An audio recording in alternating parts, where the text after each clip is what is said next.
Halo Sobat Easy Stock, kita hari ini akan bahas salah satu caption di Instagram. Saham BUMN ini harganya di bawah IPO. Nah, berarti secara sepintas murah ya, kok perusahaan mau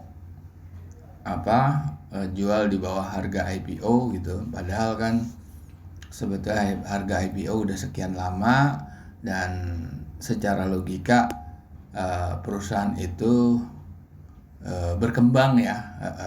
Tapi apakah seperti itu? Kita buktikan ya, apakah seperti itu. Oke, ini ada 6 saham, 8 ya. Kita buka SMBR dulu. Nah, ini kita mau menggunakan analisa fundamental, murni analisa fundamental. Yang akan kita gunakan adalah rumusnya Benjamin Graham. Benjamin Graham itu melalui buku yang terkenal yaitu Security Analysis dan Intelligent Investor, dua buku pegangannya Warren Buffett, yaitu murid yang paling berhasil. Sekarang metode Benjamin Graham itu sudah bisa Anda dapatkan melalui Easy Stock atau Anda bisa download melalui Google Play Store. Di sini Anda klik Easy Stock. Oke.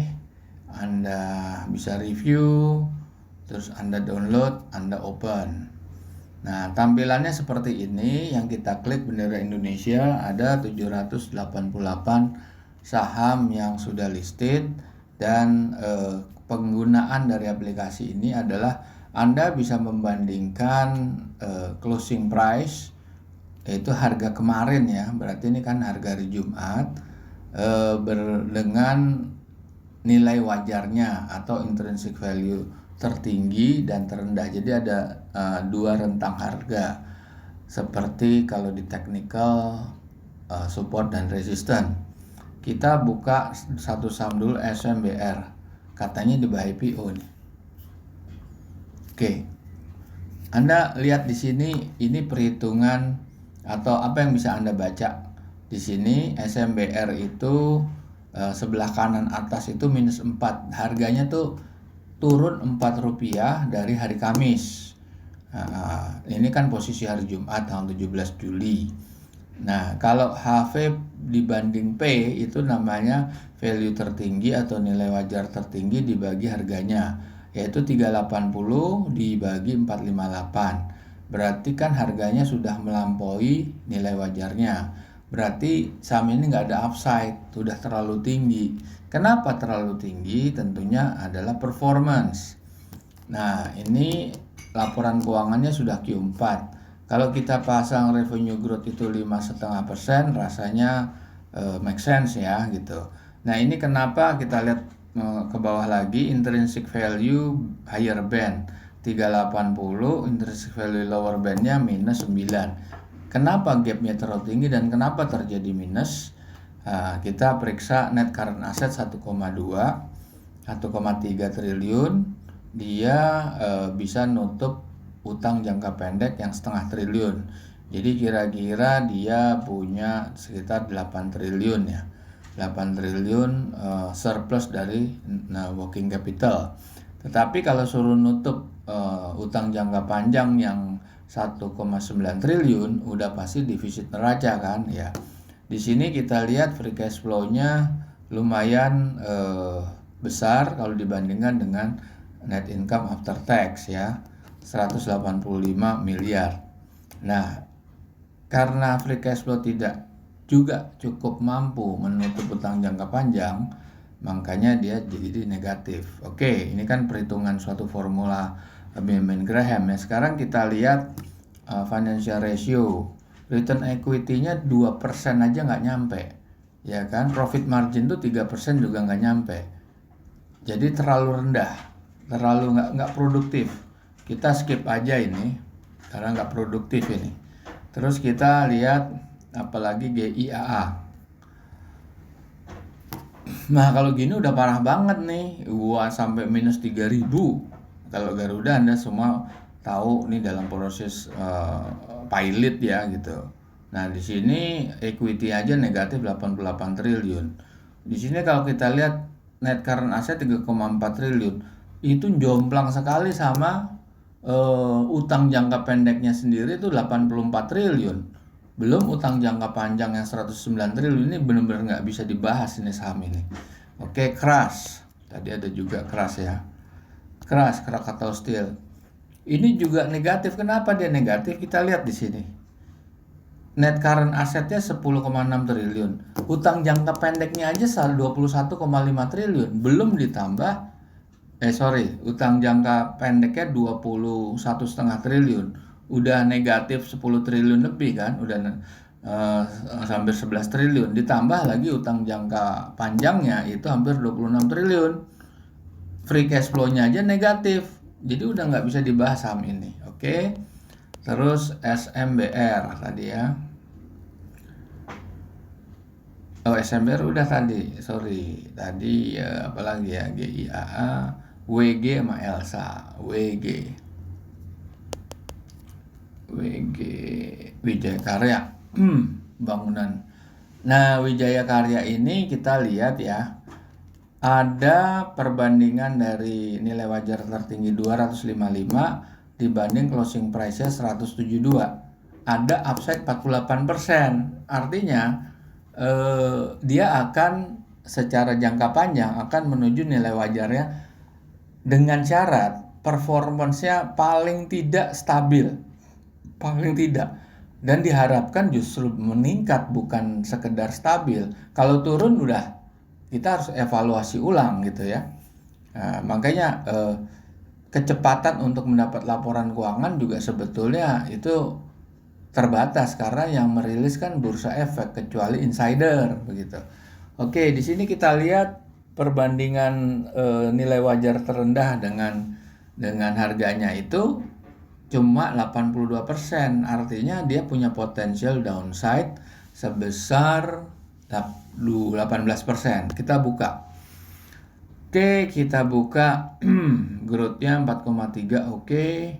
Karena bangunan yang 4,3. Nah, sini kita rasio keuangan. Return on equity-nya sebetulnya di bawah standar, harusnya 10. Debt to equity-nya besar.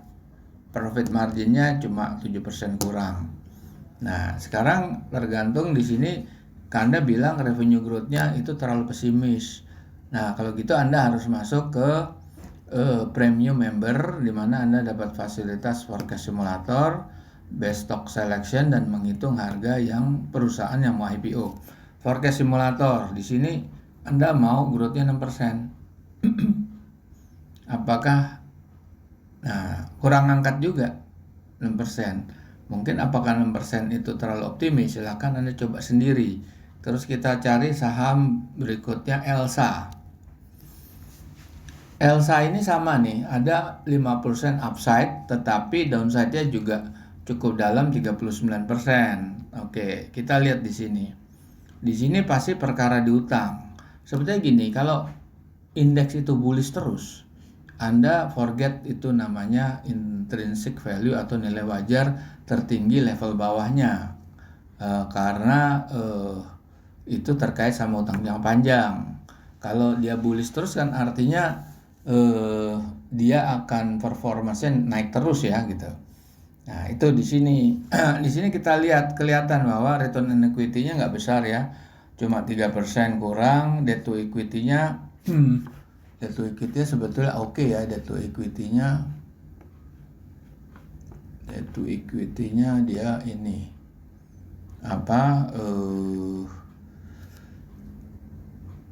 masih dalam batas-batas kewajaran. Working capitalnya bagus, hanya ini memang ketinggian aja. Nah, bisa aja Anda pakai lagi stok simulator ya. Tadi udah Elsa, sekarang ADCP sama Crush tadi udah kita lihat. ADCP Adikarya Komuter. Nah, kalau ini lihat di sini nggak ada upside-nya, karena downside-nya itu bisa 13 sampai 60%. Kita lihat di sini. ADCP. Growth-nya 5%, itu udah Q1 ya.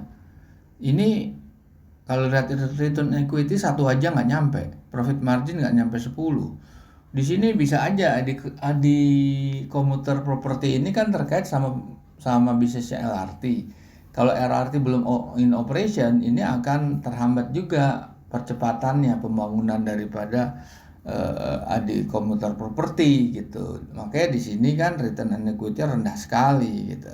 Dan secara produktivitas dia pasti rendah karena belum bisa memproduksi secara massal gitu. Oke, kita lihat lagi apa Crush. Udah tadi Weton WSBP. Kita lihat Weton WSBP, Weton.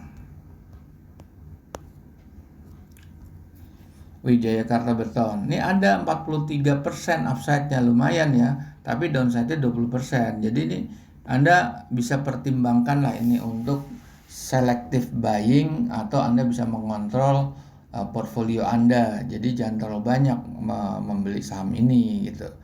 Nah, itu revenue growth-nya 5%. Oke. Di sini kan kelihatan net current asset-nya bisa nutup positive working capital. Tetapi dia masih negatif sedikit ya daripada long term debt. Kita lihat debt to equity-nya kan lebih dari 1,5. Return on equity-nya nggak nyampe 3%. Profit margin-nya nggak nyampe 2%. Oke. Jadi kurang menarik sih memang secara profitability. Oke, WSBP.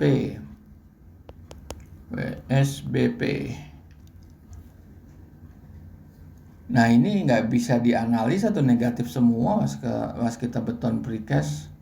Nih, kita lihat di sini.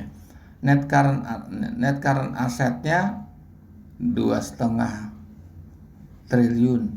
Dia nggak bisa nutup 9, triliun kan, 9,6 triliun. Free cash flow-nya juga negatif, makanya sudah pasti ini nggak bisa dibahas ini saham ini. Oke, udah kira-kira ini kan di sini kenapa kira-kira anjlok di IPO, mau beli atau menghindar? Ya, Anda sudah dapat jawaban ya, bahwa ya harus dilihat daripada kinerja keuangannya. Karena kita beli saham itu kan nggak mungkin lepas dari kinerja keuangan. Yang kita beli kan bukan kayak binary option yang nggak ada barangnya, atau Bitcoin yang nggak jelas. Tapi kalau saham itu kan ada barangnya, ada perusahaannya. Waskita Beton ada pabriknya, Krakatau Steel ada pabriknya di Cilegon, Garuda ada pesawatnya di bandara atau di langit, Anda sering lihat. Oke, para pemirsa, kita berjumpa lagi di lain kesempatan.